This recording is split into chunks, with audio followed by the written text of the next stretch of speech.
Bueno, vamos a un asunto sumamente importante. Bueno, pues que hay presidente electo, que López Obrador no lo reconoce, que qué pasará el día del desfile militar, que está dura la cosa en México, y sí, está dura, muy dura, pero más dura va a estar si Felipe Calderón, ya como presidente, le entrega el petróleo y los recursos naturales de México a las corporaciones extranjeras. Y según analistas estadounidenses, una de esas corporaciones sería Halliburton, especializada en perforaciones de pozos petroleros. Le invito a escuchar este reportaje. En Alternet, conocido sitio de información alternativa en inglés acá en los Estados Unidos, aparece un artículo titulado ¿Se robó Halliburton la elección en México? El autor, David DeGrow, asegura que Felipe Calderón va primero a privatizar el petróleo nacional mexicano y luego a transferir los recursos naturales del país a las grandes corporaciones extranjeras, y que todo esto coincide con que las compañías petroleras de los Estados Unidos han hecho el mayor descubrimiento de petróleo en el Golfo de México, calificado como el hallazgo de petróleo más grande en una generación. Curiosamente, ayer Andrés Manuel López Obrador convocó a sus seguidores en el Zócalo de la Ciudad de México candidato de la derecha no ganó a impedir que se sigan entregando los recursos naturales de México.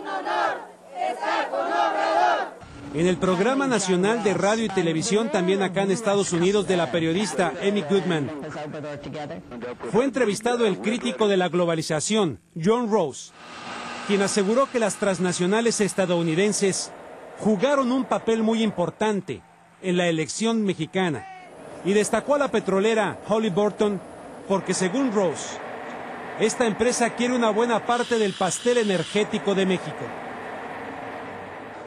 Bueno, estaría entonces la empresa petrolera paraestatal, dicen Pemex, Petróleos Mexicanos, entre otras de recursos naturales en México, a la venta. Y Felipe Calderón sería el candidato designado de las corporaciones mundiales para justamente ejecutar esa venta.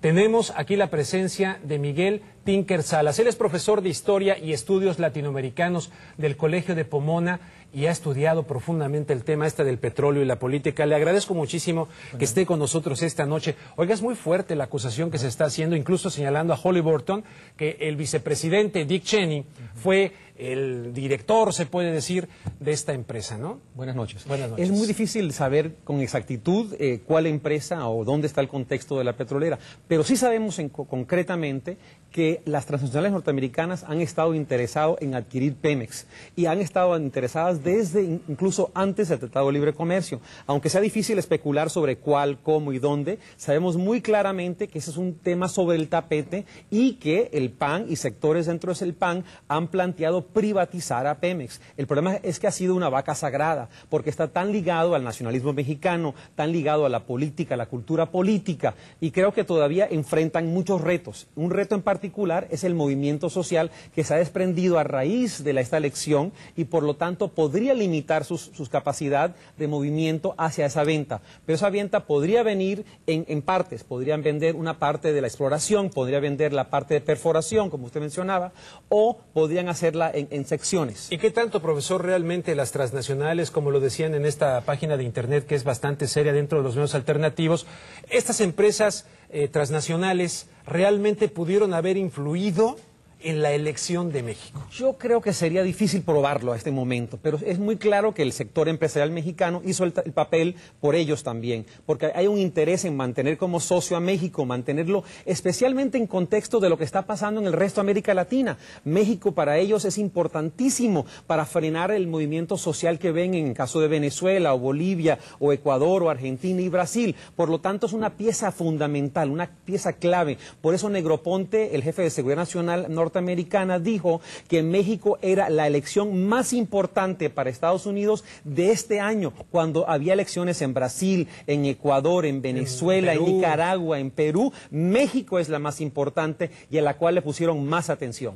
Bueno, pues yo le quiero preguntar también, ¿por qué México ha elevado enormemente su producción desde el Tratado de Libre Comercio, pero vemos que las reservas van para abajo. Si ve usted un gráfico que tienen sobre la producción petrolera en América Latina, verán que México, aunque tiene reservas, este año se piensa que va a bajar fundamentalmente. Aquí está en pantalla, fundamentalmente va a bajar a comienzos del 2006 y va a bajar a 14% por año. O sea que aunque su producción ahorita está más elevada a Venezuela, a largo plazo Venezuela lo desplaza y producirá más petróleo. Y si se incluye dentro de las reservas venezolanas el crudo pesado, entonces Venezuela ya adquiere capacidad petrolera mayor que Arabia Saudita. Entonces ya comienza México a desplazarse como productor petrolero y como actor político, porque el petróleo es política y es fundamental para entender las relaciones entre Estados Unidos, México y el resto de América Latina. Oiga, y entonces a mí lo que francamente como mexicano me preocupa y me indignaría mucho, que Felipe Calderón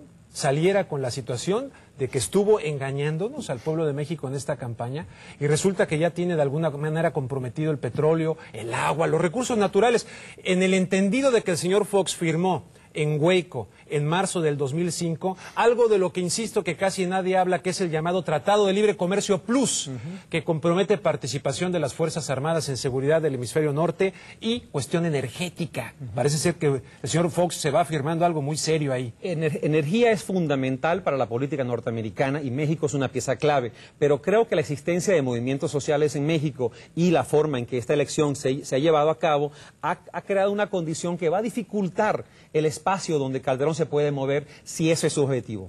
Si ese es el objetivo, o sea, López Obrador estaría sirviendo como de muralla, de muro, pues, para que se consumara ese proyecto de entregar los recursos naturales. En cierta forma, este movimiento que se ha creado desde la fecha de la elección y que ahora vemos vinculado claramente hacia proteger o plantear un proyecto diferente de nación, va a dificultar el espacio donde va a operar Calderón. Profesor Tinker Salas, muchísimas gracias. Le agradezco mucho que haya estado con nosotros esta noche aquí en Contexto y a ver si coincide conmigo en esta reflexión del tema. Dado que pues en la tierra hay suficiente para satisfacer las necesidades de todos, esto lo decía Gandhi, pero no tanto como para satisfacer la avaricia. Y desgraciadamente la mayoría de nuestros políticos están movidos por la avaricia. A esos políticos les recuerdo humildemente acá desde Los Ángeles que la avaricia es un pozo sin fondo que termina avasallando a las personas hasta secarles el alma.